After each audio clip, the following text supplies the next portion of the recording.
শীতের সন্ধ্যায় দুই বন্ধুর বাইকের সামনে হঠাৎই হাজির রয়্যাল বেঙ্গল। তবে এই যাত্রায় বাঘের হানা থেকে রক্ষা পেয়েছেন দুই যুবক।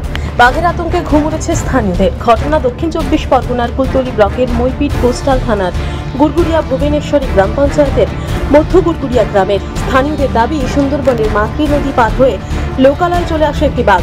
স্থানীয় সূত্রে জানা যায়, দুই ব্যক্তি বাইক নিয়ে বিকাশের মোড় থেকে বাড়ির উদ্দেশ্যে যাচ্ছিলেন। সেই সময় হঠাৎই বাইকের সামনে পড়ে যায় বাঘটি। ভয়ে আতঙ্কে চিৎকার জুড়ে দেন তারা। তাদের চিৎকারে এলাকার লোকজন বাড়ি থেকে লাঠি নিয়ে বেরিয়ে পড়েন। ততক্ষণে জঙ্গলে ঢুকে গিয়েছে রয়্যাল বেঙ্গল। খবর পেয়ে ঘটনাস্থলে পৌঁছায় কুলতলি ফরেস্ট অফিসের বনকর্মীরা। আসে পুলিশও। মশাল জ্বালিয়ে রাত পর্যন্ত পাহারা দেন জিএফএমসির সদস্য গ্রামবাসীরা। বাজিপত্র ফাটিয়ে বাঘ তাড়ানোর চেষ্টাও হয়। এলাকায় বাঘ ঢুকেছে খবর ছড়িয়ে পড়তে আতঙ্কে এলাকার মানুষজন।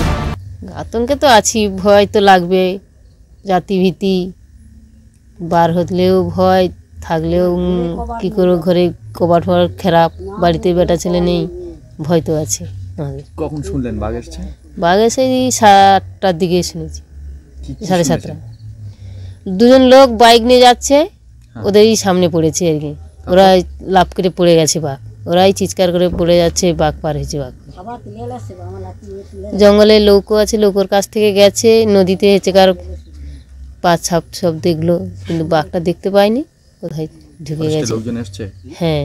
কি বলছে ফরেস্টের লোক, বাঘ আছে? আগে বলছিল তো আছে, তারপরে এখন কি জানা যায়নি। দক্ষিণ চব্বিশ পরগনা থেকে নিজস্ব প্রতিনিধির রিপোর্ট, টিভি নিউজ 10। সুলভে সঠিক চিকিৎসার একমাত্র প্রতিষ্ঠান বিবেকানন্দ হসপিটাল। 24 ঘন্টা emergency service, blood bank, trauma care. আপনাদের সেবায় আমরা তৎপর। গুণমান ও পরিষেবায় দুর্গাপুর বিধাননগরের ডক্টর জাকির হোসেন এভিনিউর বিবেকানন্দ হসপিটাল শিল্পাঞ্চলের মানুষের মন জয় করেছে।